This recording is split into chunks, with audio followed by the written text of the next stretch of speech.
fin, il faut qu'on ait la même couleur entre les pasteurisés et les jetés. Et un tous les jours en ce moment? Non? Ouais, Pasteurisé, ouais. Bah, à chaque fois qu'on tous les jours, c'est bien. Alors là, vous avez un contrôle de qualité, là, je compte. Oui, c'est tous les contrôles pour savoir si tout est aux normes pour lancer des fabrications et tout. D'accord.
Les fromages restent ici entre 24 et 48 heures.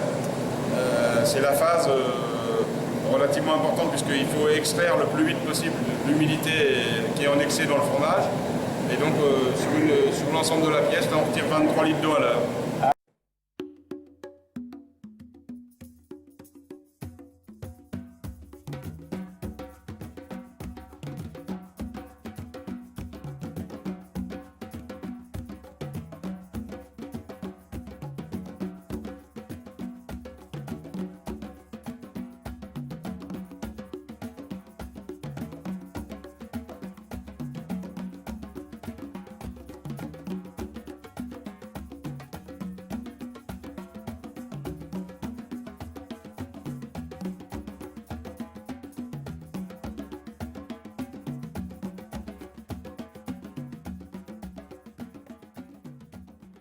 Ici, tous les fromages que vous avez là, nous sommes aujourd'hui vendredi, d'ici mardi, ce sera entièrement vidé et à nouveau re-rempli.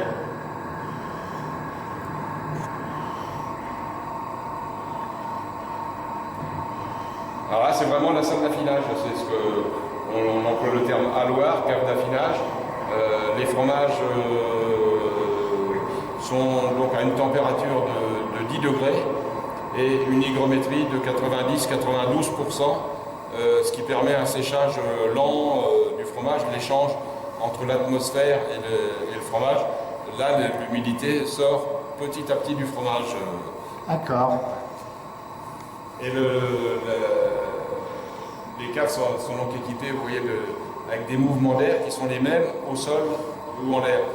Ce qui fait que le séchage est régulier sur l'ensemble des piles de fromage.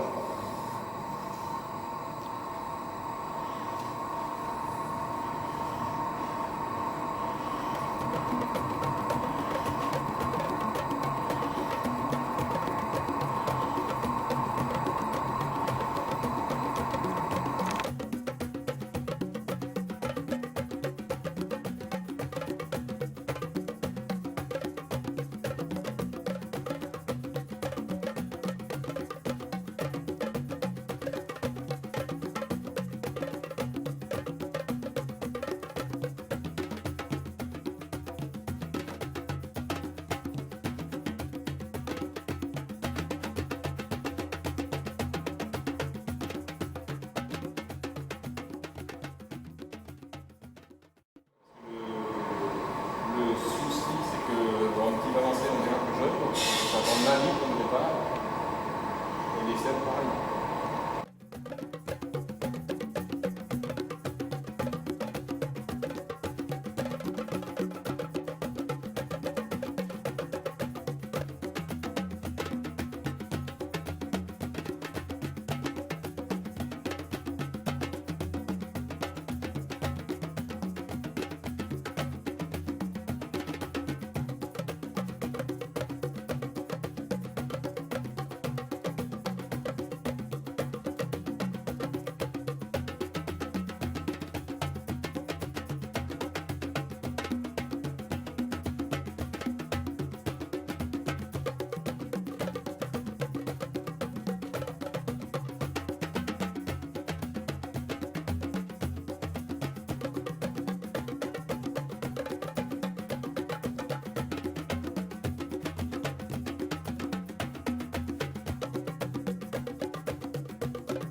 Bon voilà, Monsieur Jacquin, aujourd'hui on se retrouve dans vos nouveaux locaux, n'est-ce pas?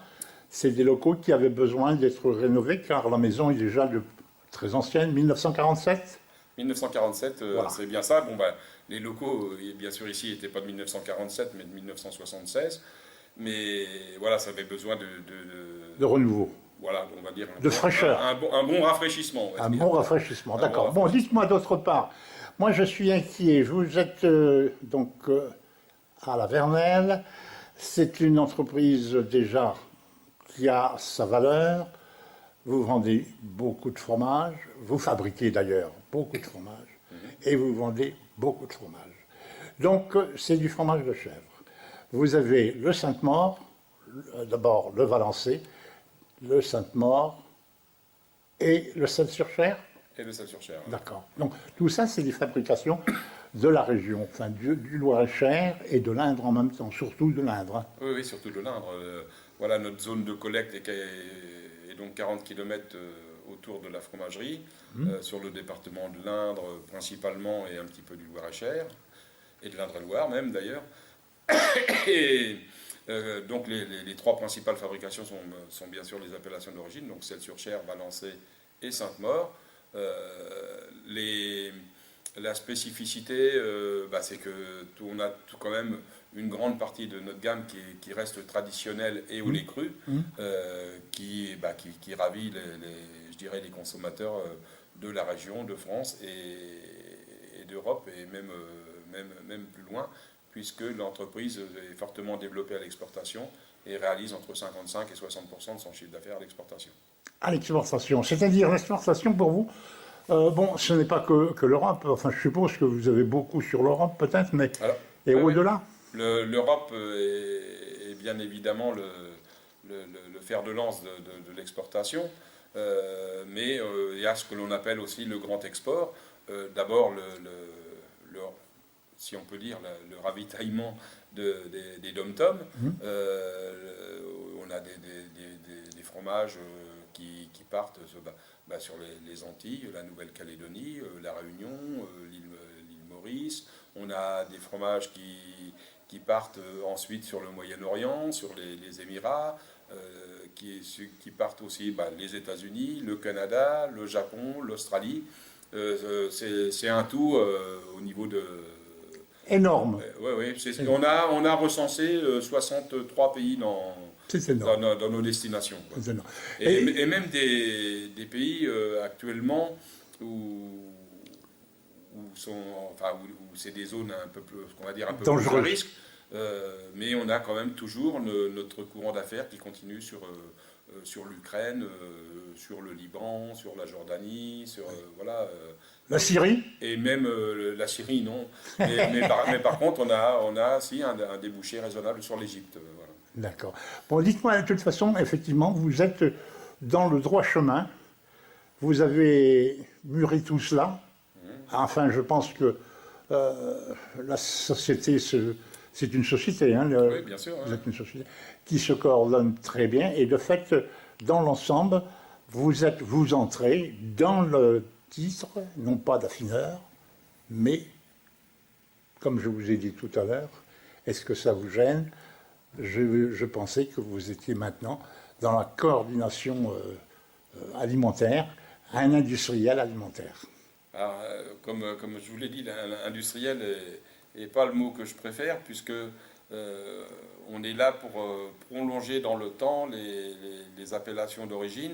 Donc, je veux dire, c'est les recettes ancestrales mais qui sont faites à plus grande échelle, mais sans être non plus de type industriel, puisque, pour vous donner une valeur, les Celles-sur-Cher, c'est environ 4000 fromages par jour qui sont fabriqués.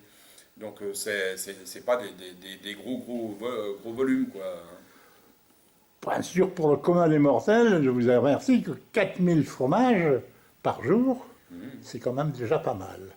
Vous avez une entreprise qui fonctionne très bien, avec un personnel qualifié, que vous avez d'ailleurs formé probablement. Et de fait, à partir de là, vous n'envisagez pas la retraite.